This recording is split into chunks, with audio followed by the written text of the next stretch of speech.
Je pense que l'évolution des choses en général, la technologie, que ce soit depuis 10 000 ans, qui s'améliore, qui fait en sorte qu'on est plus productif avec moins d'efforts, bien, la technologie, ça fait en sorte qu'on peut éliminer l'effort physique pour avoir autant de résultats. Ça fait en sorte que notre qualité de vie physique augmente beaucoup. La souffrance physique diminue beaucoup. Ça, on sait que ça fait ça, l'augmentation de la technologie. Tout s'accélère. On peut sortir des produits, avoir des résultats qui sont plus rapides. Mais le problème, c'est que plus les choses deviennent faciles, plus c'est difficile de trouver le sens dans des actions. Et ça, c'est quelque chose que tu peux pas, que la technologie ne peut pas remplacer.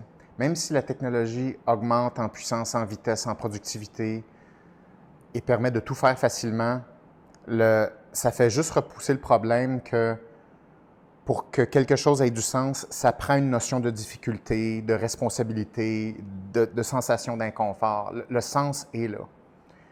Donc, on va tout le temps être capable de générer plus de résultats, plus de productivité, faire des plus grandes choses concrètement parlant avec le moins d'efforts possible, avec la technologie qui remplace cet effort-là physique, par exemple, ou l'effort physique ou le temps, mettons, consacré. Mais c'est pas parce qu'on peut sortir plus de résultats ou être plus productif que ça augmente 100% la qualité de vie. Ça augmente définitivement la qualité de vie parce que ça nous a permis, par exemple, de diminuer la pauvreté, diminuer la famine, augmenter la qualité de transport et les soins médicaux, tout ça. Donc, ça a eu des impacts concrets, particulièrement physiques, mais ça peut pas être une ligne droite infinie. C'est-à-dire qu'en multipliant plus la technologie, puis que ça soit de plus en plus facile, fait en sorte que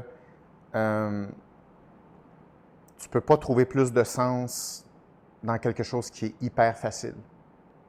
Et ce que ça fait, c'est que c'est toi qui vas devenir une espèce d'agent. Ça peut pas continuer de manière exponentielle parce que la qualité de vie, c'est pas seulement physique, c'est le sens. Puis le sens, c'est uniquement quand tu fais quelque chose de difficile. Donc, même si tu modifies ta technologie, il faut que tu aies l'imagination, et la détermination pour faire quelque chose qui est quand même suffisamment difficile pour toi, même si tout le reste des choses se fait un petit peu rapidement grâce à la technologie. Donc, ça fait que déplacer le problème. C'est que ça rend les choses faciles, mais c'est plus facile de perdre le sens parce que plus tu as des responsabilités difficiles, plus tu te lèves le matin pour une raison. Mais c'est sûr que tu peux avoir plus de souffrance physique. Mais là, l'idée, c'est est-ce qu'on peut concilier le moins de souffrance physique, mais avoir quand même une stratégie pour aller au maximum de ses responsabilités et de ses défis pour que quand même notre quotidien ait du sens, c'est ça qui est difficile. Et c'est difficile parce qu'il faut résister à l'idée de facilité qui est super accessible. Moi, je pense qu'on est rendu à faire le choix de se priver même de confort stratégiquement pour s'assurer que ce confort-là ne va pas écraser la possibilité de relever des défis. Moi, je pense qu'on est rendu à diminuer volontairement le confort pour s'assurer qu'il y a une place à la difficulté. Je pense qu'on est dans cette discussion-là. Puis je pense qu'on ne l'a pas encore parce que ça accélère encore toujours le fait qu'il faut que ça aille plus vite, plus rapidement, des effets court terme, plus de dopamine, plus de renforcement à court terme, plus de renforcement externe. Mais tous les renforcements externes ou les motivations externes, la technologie peut le créer. Mais par exemple, la motivation interne ou la motivation intrinsèque, par exemple, parce qu'il y a plusieurs sous-types de motivation. Un sous-type de motivation, c'est intrinsèque. Ta technologie ne peut pas le faire. Donc, ta technologie peut te donner des motivations externes, peut te faire vivre plus de dopamine, par exemple, plus de renforcement à court terme, peut te distraire plus, peut te soulager de douleur plus à court terme. La technologie peut faire ça. Mais ça devient une drogue aussi. C'est ça la définition d'une drogue et d'une dépendance. Donc, la technologie fait ça. La technologie fait cette drogue-là, fait cette dépendance-là. C'est correct, ça fait partie de cette technologie-là qu'on a créée, mais il faut bâtir en parallèle la sagesse de où est notre motivation, par exemple, intrinsèque, c'est-à-dire pourquoi on fait quelque chose soi-même dans lequel on s'investit. Ça, la technologie ne peut pas le faire à notre place. Je pense que je pense qu'il y a des risques où on s'en va, mais chaque période de l'histoire a ses défis. Donc,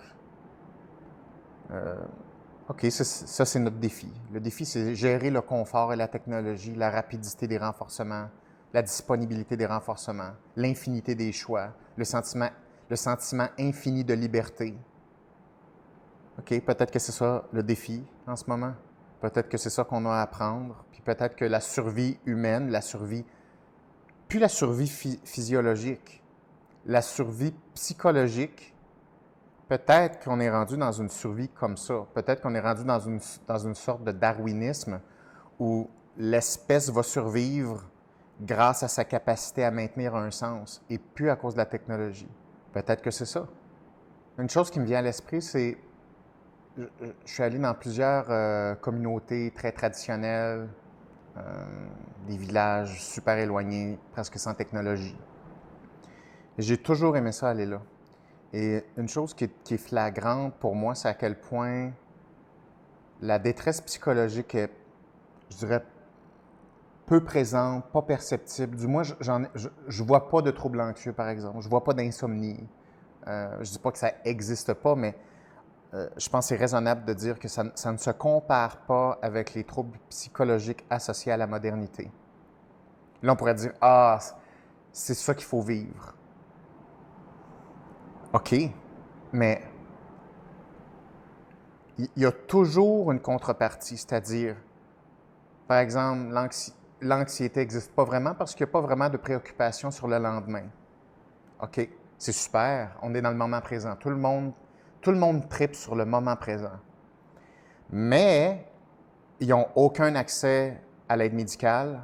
Leur espérance de vie est 40-45 ans. La mortalité infantile est élevée. Mortalité lors de l'accouchement est élevée. Les maladies, il y en a beaucoup. Les enfants meurent jeunes. Est-ce que c'est ça qu'on souhaite? Ben, pas vraiment. On a créé de la technologie pour pas mourir jeune, pour se soigner, pour être plus confortable, justement, pour penser au futur, pour construire quelque chose. Donc, on le fait, ça, OK. Mais maintenant, on veut les deux. On veut tout cet avantage-là technologique, mais on ne veut pas rien ressentir de négatif relié à toute cette pression-là technologique, sociale et je dirais de conscience de l'environnement et aussi de conscience qui sort de l'instant présent, c'est-à-dire le futur, une grande place dans tout notre système technologique. Ben oui, c'est ça qu'on a valorisé. On bâtit un futur. Est-ce que c'est une mauvaise chose de bâtir un futur? Non.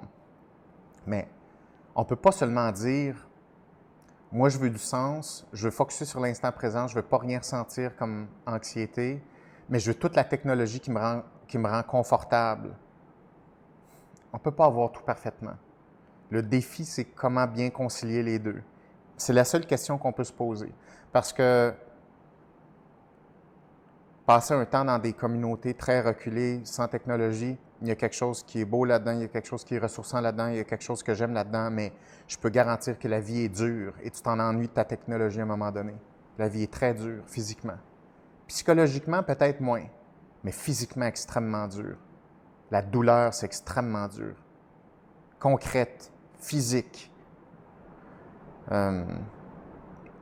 Et maintenant, on n'a presque pas de douleur physique. La mort n'existe pas, c'est presque même pas un sujet de conversation. On a réussi à évacuer une grande partie de la physicalité, mais on reste dans un corps physique. C'est juste on réussit à de moins en moins le ressentir qu'on est toujours dans un corps physique. Mais les émotions, le cerveau, le sens de notre vie, c'est quelque chose qui reste. Donc, je pense que la technologie nous pousse à nous poser ces questions-là sur OK, on a éliminé ou on réussit à éliminer une grande partie des préoccupations corporelles.